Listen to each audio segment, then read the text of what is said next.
little bit about projectiles. Unsubscribe. You're buying like you're not even at the concert. You're literally like outside of it. Unsubscribe? Unsubscribe from gaming.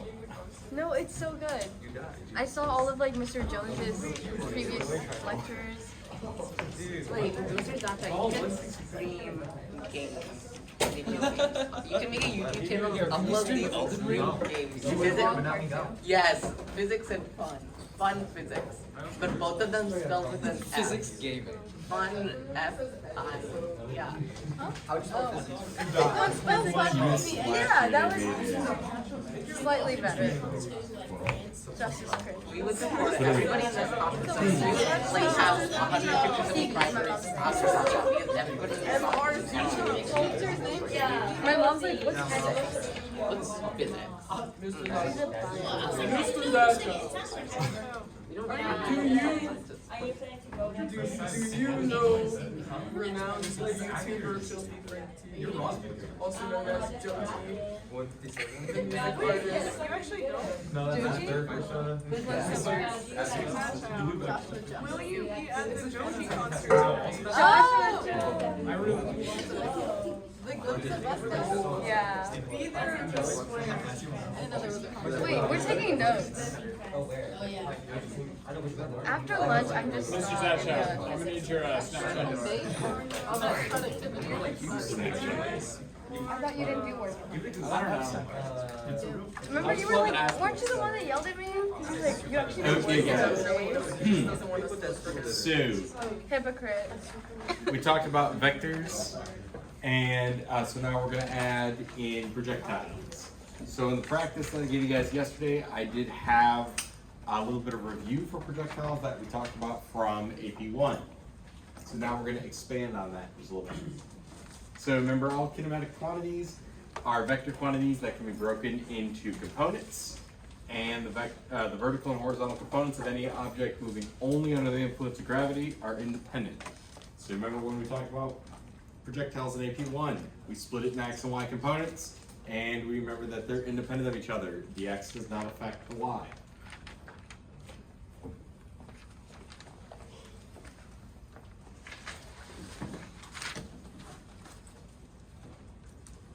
What's the only thing that's consistent between both the X and the Y directions? Fine. Time.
So remember, projectile is an object that moves under the influence of gravity alone.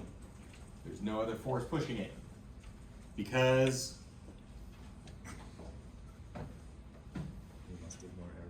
we must ignore air resistance. Remember, air resistance does not exist. We acknowledge it exists, but we don't say it does not exist in this classroom. Physics 2 people are mad. They're being taught a lie. We just got to say it. Okay. So most of the time, we're just always going to assume that there is no air resistance. unless it asks you something like, well, what could have given you a different value? Well, there is technically air resistance in the real world, so that could be some error.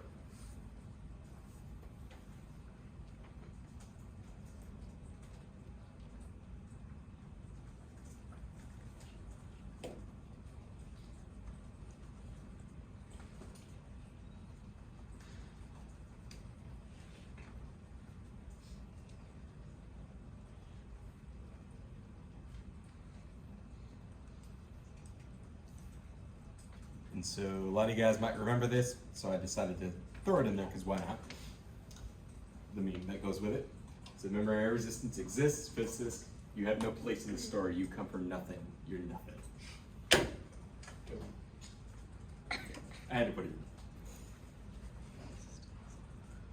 I also have the one about Isaac Newton that you guys like to. When we get to Newton's one. Anyway, so some rules for projectile motion. Remember, the x and y motions of projectile are independent of each other. And we know that in the x direction, our acceleration is always going to be 0.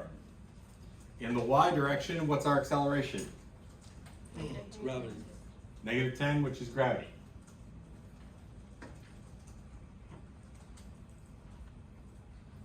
But remember the big thing, they're independent of each other.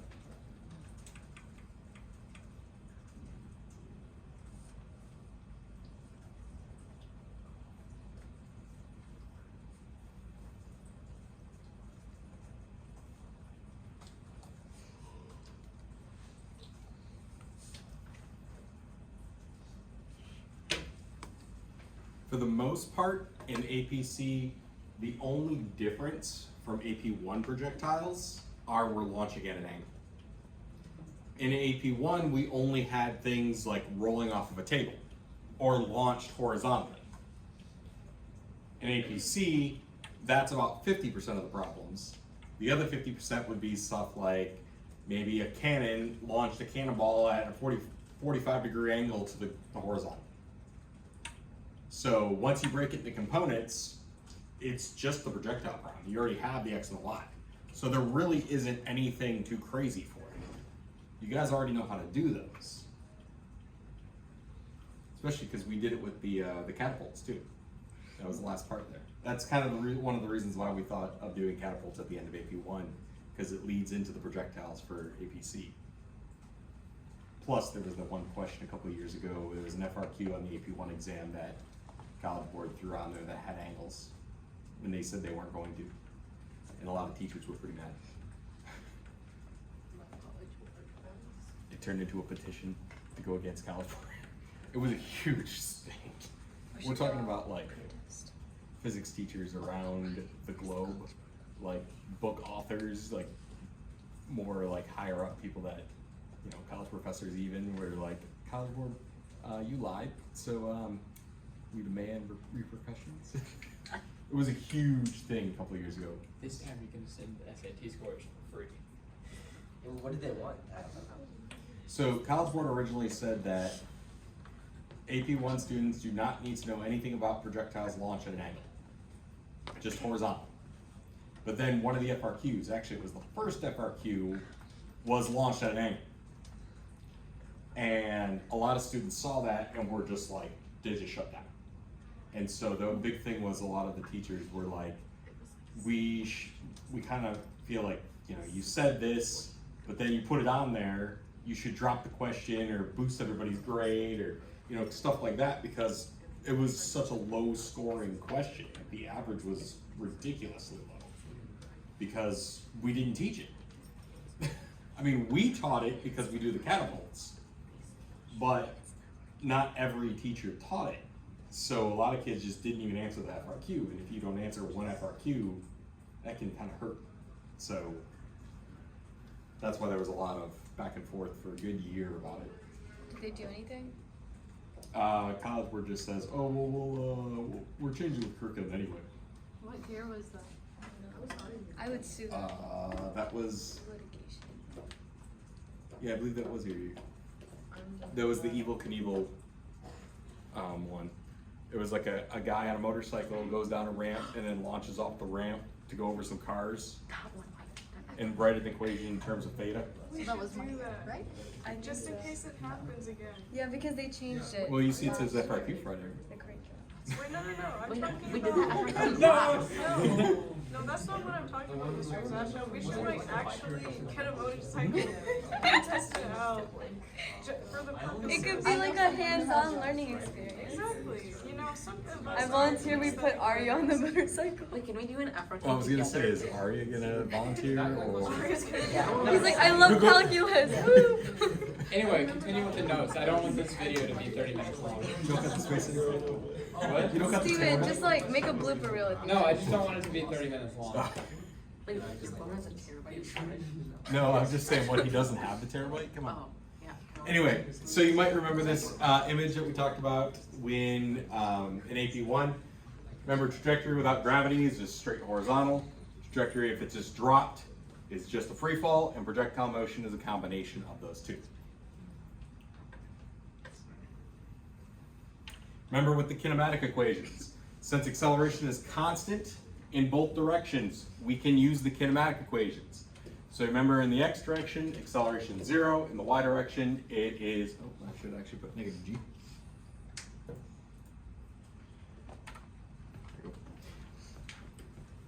We have the acceleration of gravity, and so we can use the kinematic equations by plugging in. We know the acceleration is 0, so a lot of things will cancel out. The x direction, and then in the y direction, we know that the initial velocity is going to be 0. Well, I shouldn't say it like that. We don't know the initial velocity is going to be 0 because we're going to be launching at angles. So we may have an initial velocity in the y direction now. Remember in AP1, if something was launched horizontally off of a cliff, the initial velocity was 0 because it was as if you were just dropping it. Now we could be launching something at an angle up, so it's going to have an initial velocity in the y. So you do need to watch out for this now. That's like the C addition is. Now there's an angle, so you might have to add one more pound. Not even extra calculus, like it just, you just gotta do a little more. Awesome.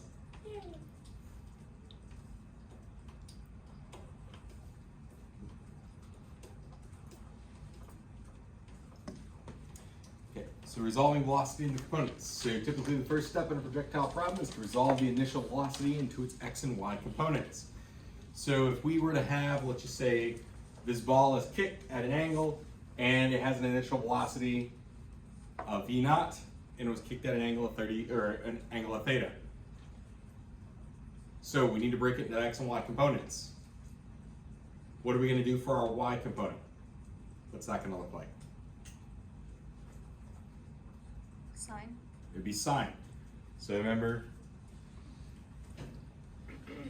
the velocity in the y direction is going to be v naught sine theta, and then in the x direction, we would use cosine. So we've already done stuff like that. But when we go to do a projectile problem, if it's launched at an angle, we need to do that first.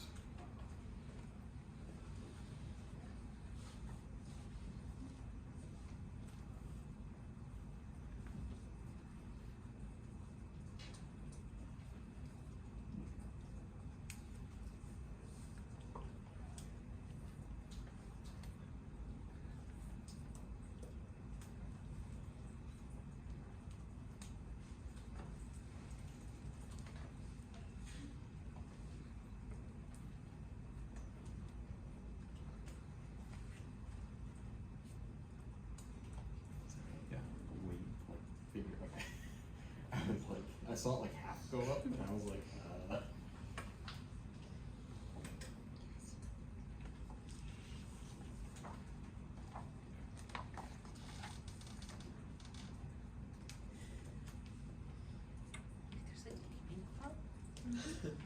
We have the president back there. Who? Kevin. Which one? H. Which- KKH. Still which one? No, do you mean one's still which one? one's N and one's One's H. H-U-Y, tall The one, one's short S-U-C-Y. Continue, Mr. Zaschow. Classes. okay, so velocity during motion. We didn't really, we talked about it, but we never really showed a picture kind of like this. But I know for a lot of you guys, you probably already, you could already kind of imagine this flat in AP1. But for a projectile that's being launched at an angle, we have the Y component and we have the X component. And let's just say after so much time has passed, we have a new Y component, but our X component, what do we know about it?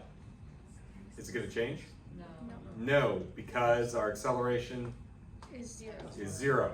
So our X component is going to be the same at all points.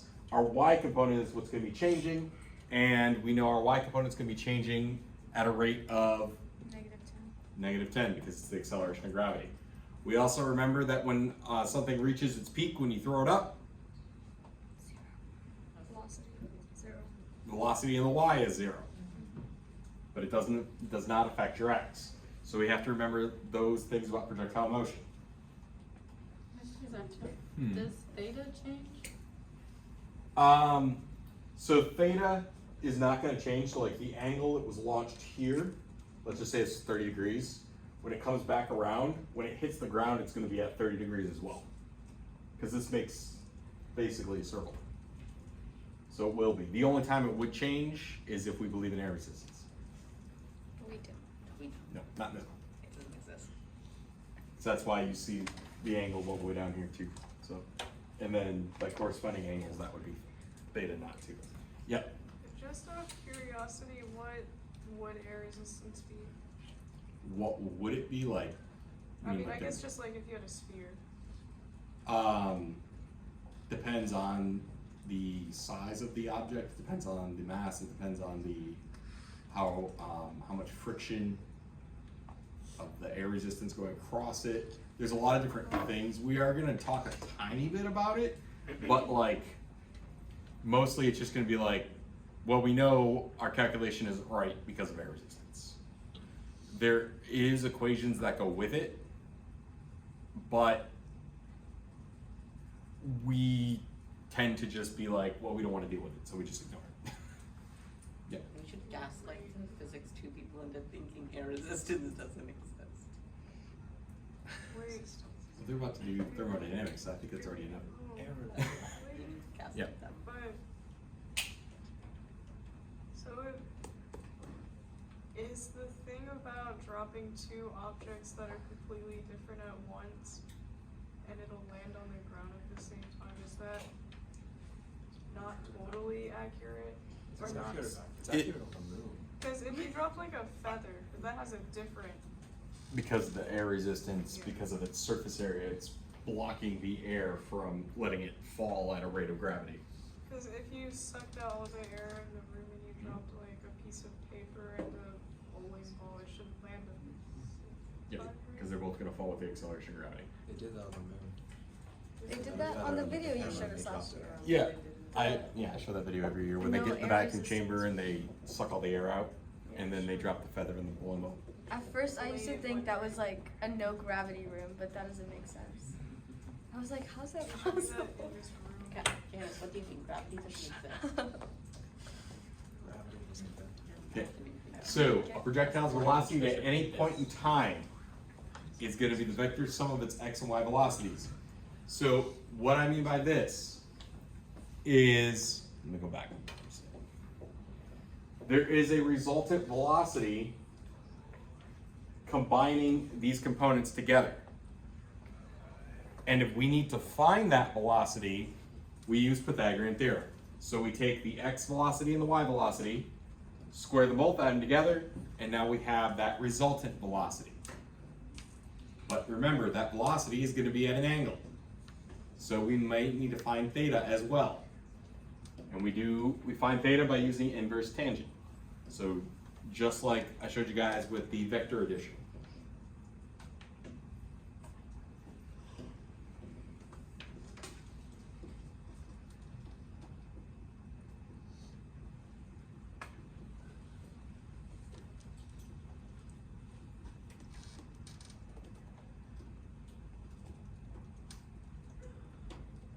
Mr. Sancho, can you multiply a vector by another vector?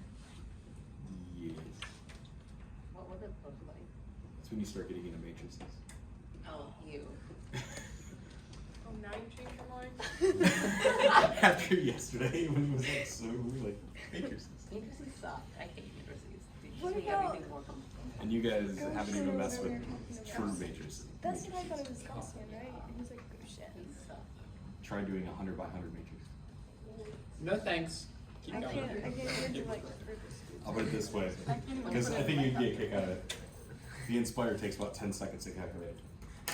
Those should What? be illegal. Like, No. they're crazy. It actually will freeze and have like the little like waiting symbol because it's No. trying to calculate because it's such a big thing. But yeah, We gotta get one of those school bus calculators and try. Yes. We gotta get those like crappy school. Like, do you have any of those crappy school calculators? what the 84s? Yeah. Like the school bus. And the 84s just cry. They just, I've actually seen an 84 like just shut off if you try and do that. Wait, have you seen the video about like the water cooling TI-84? Yeah, someone did this. Yes, Somebody- I did see that. Wait, I think it was launched. Yeah, it was LTT. I've been rewatching. There's some crazy ones. Oh, of course I did. I gotta fix it. Anyway, But So- everyone do one. If only the here's an test- example. Yeah, I accidentally already had it. Game- So we have a projectile that's launched horizontally from a vertical cliff with a speed of 10 meters per second. If the cliff is 100 meters tall, how far from the base of the cliff will the projectile land? So it's launched horizontally, so we don't got to worry about angles. So we would just do our kinematic equation just like we would in AP1. So nothing changed there. It's the second kinematic. We know the acceleration of gravity is going to be g. We can figure out how long it's in the air. Once we find how long it's in the air, we know that time is consistent between both the x and the y. That's the only thing that's consistent. So then we can use the second kinematic again with our x values and solve for how far from the base of the cliff this projectile landed. So 44.7 here. So that's exactly what we did in AP1. I didn't add anything else to this. I think this is actually one of the examples from AP1. They have their notes on Friday. Pre-fall is projectile. We have this one. Wait, what type of physics? It's a triple major grade because it's Huh? You're blind. it was always just like whenever the Z gets erased, it becomes a triple major grade. Wait, really? Wait, no, that'd be good because it's only like 3 questions. How is that good? Because Because we get 100. But like, what if you This get guy telling me it's not going the way it is. I think you do. Something you probably did. Shut up, y'all are Wait, terrible. Mr. Zaka, if Eliza and I get 100 on the quiz, can I replace our major grade? Hold on, don't throw me in this. You're the Yeah, one it's who like suggested 5 that minutes idea. to Oh. No, I- video. Okay, guys. I don't know what you said. So last example, let's go through this one real quick. Yeah. So we have projectile that's launched at a speed of 20 meters per second at an angle of 30 degrees from the horizontal. How long will it be in the air? So now we're launching it at an angle. Oh wow. So what's the first thing we need to do? Find the components. Find the components. So we need to break it into components. So Vx and Vy. So cosine for x, sine for y. And so we get the velocity in the x direction is 10 times the square root of 3. And in the y direction, it's just 10 meters per second. Once we have the components, now what can we do? Plug it into the equation. Plug it into the kinematic equation. Once we have the components, it's just like we did in AP1. We got the components, it's easy to do now. So we could plug it into the second kinematic equation. And we have our velocity in the y is 10 meters per second. Remember, if we're launching something horizontally, velocity in the y initial becomes 0. Now we actually have one. So we have to plug that in.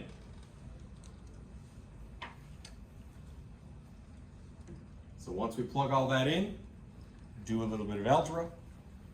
We have negative 10t equals negative 5t squared. Yes, officially, you should get 2 answers, but the other answer for t is going to be negative. And does negative time make sense? No. No. So that's why it's irrelevant. Otherwise, yes, we're supposed to leave the 10t on the other side and all that. Factor that and whatnot. Find both answers. So we end up with 2 seconds is the positive element. So it'll be in the air for 2 seconds. On the quiz tomorrow, will it be questions like this? So on the quiz tomorrow, I have some vector practice and some AP1 projectiles. Okay, so it's easy stuff. Yeah. What's up? Is it all multiple choice or? By Steven's YouTube channel. I think like half of it was multiple choice.